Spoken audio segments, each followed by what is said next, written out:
Hi everybody, this is Rich Gibbons, and today we are here with the Kiwi firecracker, Sarah Robb O'Hagan. Sarah, hi Rich, it's great to be with you. So for those that don't know, that are living in a cave, Sarah is, walk me through it, former exec for Gatorade, Nike, Virgin. Yep.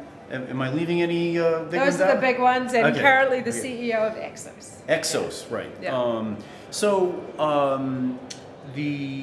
One of the things, we just came out of a session.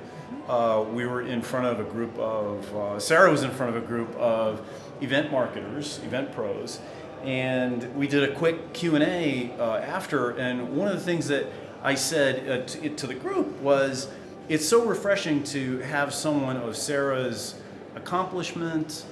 The arc of your experience is endlessly fascinating, but you are so unapologetic and comfortable with, hey everybody, listen to the time I fell on my face and failed, and it makes you very accessible. So that's definitely. Yeah, and you're comfortable with it. Yes. Yeah. Not sure what that says about me, but no, I just feel that the sort of media culture, or at least business media culture that we live in today, is so all about touting everyone's achievements and, look at me on LinkedIn and everything else. And it's actually not, I don't believe, being fair for younger executives who are trying to build their careers, because it is the times that you fall on your face where you learn the most and where you sort of build, your resilience and all those good things. And so I sort of feel like, well, hey, if someone can openly talk about it, at least it lets some of those executives go, I can do that too. It wasn't one of the first times that you sort of came to this realization. You were speaking to a bunch of students. Correct. And you're like, Sarah leaps tall buildings in a single bound. And you're like, this isn't the whole truth, and really. I was like, I was all uncomfortable in my seat, because I was like, oh, they're not telling the truth. They aren't talking about when she got fired or when things went wrong. And if you're looking for an interesting and funny read, Sarah's LinkedIn page, you really open the kimono on, like, hey, this is how this one ended, and that's you're really kind of owning it.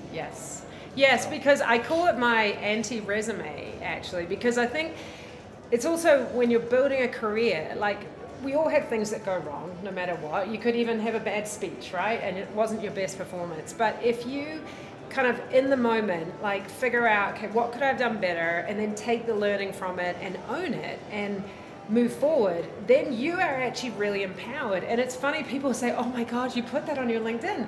And I'm like, but that means that when I walk in the door, I don't have to worry that someone's going to catch me out and say, I heard you did this. And I'm actually just saying, hey, this is what I could have done better, and I've learned from it. Right. I mean, it's a stupid analogy, but it's kind of like when you sell something on Craigslist and you say, it has an imperfection here and it's got a scratch here. And that way somebody shows up, they can't say, you didn't tell me about this. Like, I'm telling you about all the flaws right up front.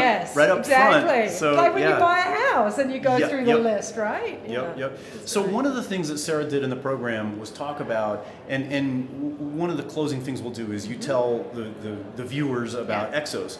But one of the things that Exos does around training athletes is you shared the notion that if you tell an athlete, dude, you're grinding your body to a pulp, you need to recover and then train and physically adapt, and rest is part of that. And then you drew the parallel to the corporate world and how we need to be able to prepare, and if you're just fried and burnt out, you're not ready to go. Correct. That's exactly right. So it's really interesting that when Exos, the company that I work at, we train both professional athletes, military, first responders, and corporate executives. And we coach them basically to help them increase their own capacity to deal with whatever their stress is, right? And it's interesting because with athletes, we will bring them in and we'll be very intentional about the schedule of when do we really make you push hard and when do we make you recover, so that you can put more load on your body. Right. Executives, try and tell them, hey, I need you to recover. They're like, no, I've got a huge to-do list. And so I need max effort every day.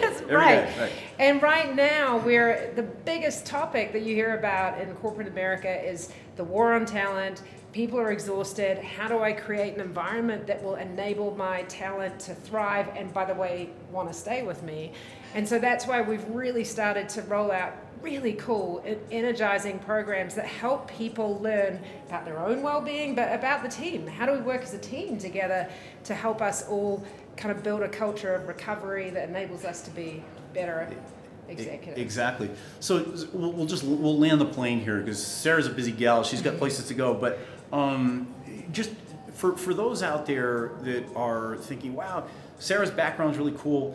In what arena would her sort of thought leadership and expertise be applicable? And as I'm thinking about it, I'm thinking, well, to some degree, if you're Homo sapien, it's applicable, right?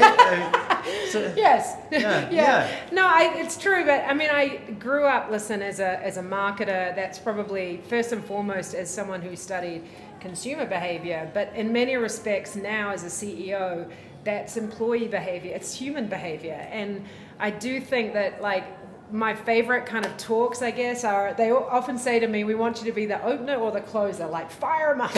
Yeah. And I love to do that. I love to bring just a lot of energy. I love to give the audience super actionable things that they can take home that day and do stuff with and have a lot of fun. But if we're not having fun, why are we doing it? Yeah, exactly. And that is that's an element of your sort of persona on the rise. There is a lot of energy. There's audience interaction. There's nothing sort of staid about it. So what you see is what you get. Yeah. You couldn't be staid if you tried. So anybody, looking for a high energy with some Kiwi flair, that's your gal. That's right me. There. Let's do it. Cheers. All right. Thanks for doing a great job, and we'll see you soon.